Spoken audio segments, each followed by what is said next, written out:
Thank you very much. You humble me, ladies and gentlemen. Thank you, thank you, thank you. I think I know why you're happy tonight. This Russian spy novel we've all been reading turns out to be a real page-turner, doesn't it? I mean, first, the national... I'm going through puberty.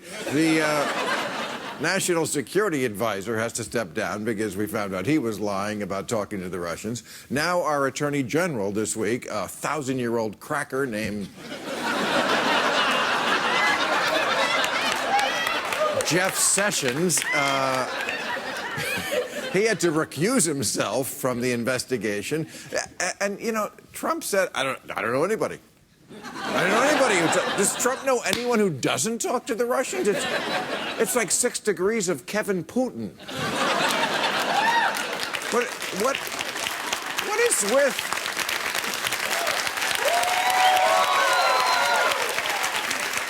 What is with this administration always meeting with the Russians? They meet with the Russians more than the Olympic Doping Committee. Yeah, Trump said, I don't know anybody.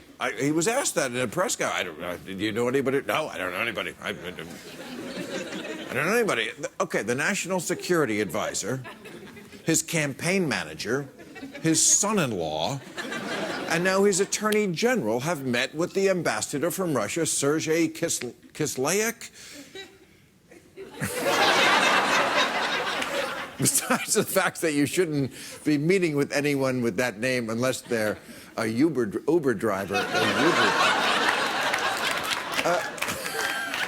I mean, I'm trying to think of an innocent explanation why all these people are meeting with this motherfucker. He's their pot dealer?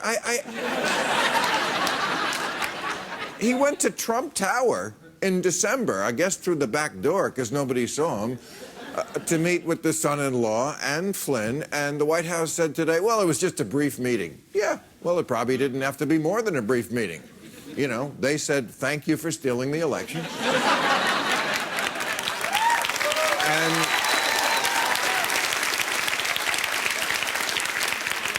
And he said, don't forget, we still have P-tape.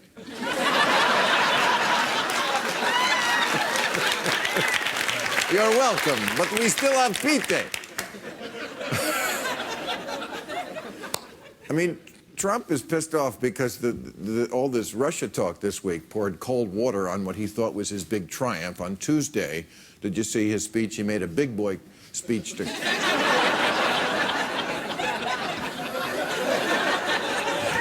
Potty-trained Trump went before Congress to give an address, and he stuck to the teleprompter.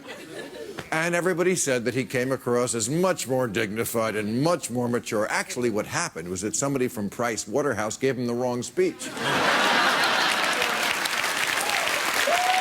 Oh. You saw that shit? Everybody saw the Oscars? Oh, my God. That accountant who gave Warren Beatty the wrong envelope, he got fired this week. Yeah, and he turned in his letter of resignation, and they said, this is your water bill.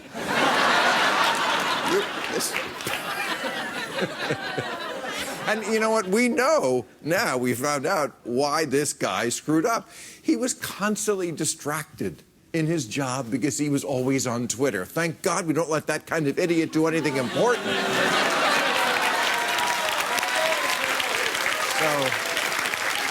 But I must say, for me, the most depressing part of this week was the media. I did a long thing at the end of our show last week, encouraging the media, thinking they're getting back at it.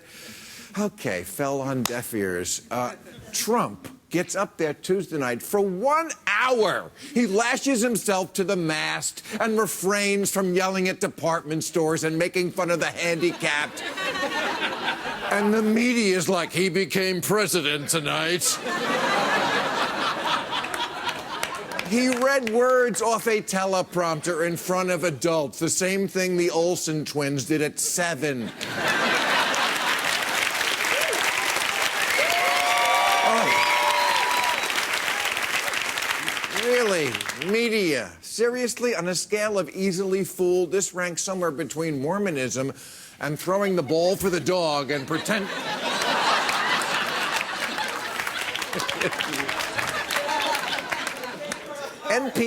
NPR said Trump pushed the reset button tonight.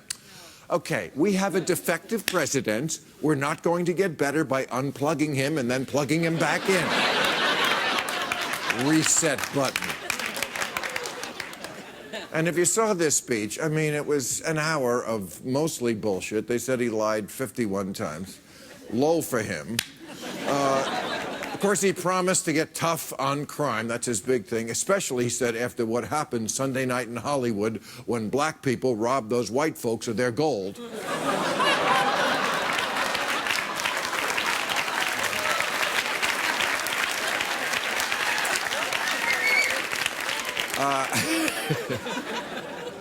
Now, in cabinet news, Rick Perry and Ben Carson, dopey and sleepy,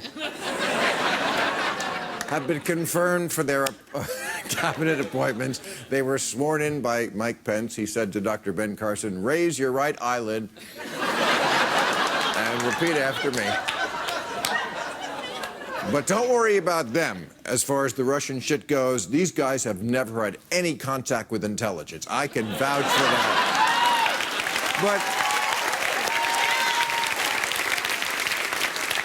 But okay. I mean, they're dummies, but, you know, what do you expect in this administration? People, I think, because of the speech and the Russian stuff, missed the big story of the week, one of the big stories, which is Trump unveiled what he was going to do about health care, and he said, you know what?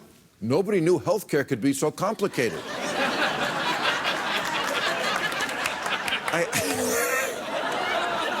I can't believe Putin paid full price for this guy. Nobody knew health care could be so complicated. I love the way this guy is constantly discovering things we've all known forever and then pronouncing no one ever knew it. It's like your mechanic popping open the hood. Jesus Christ, there's a lot of fucking shit in there.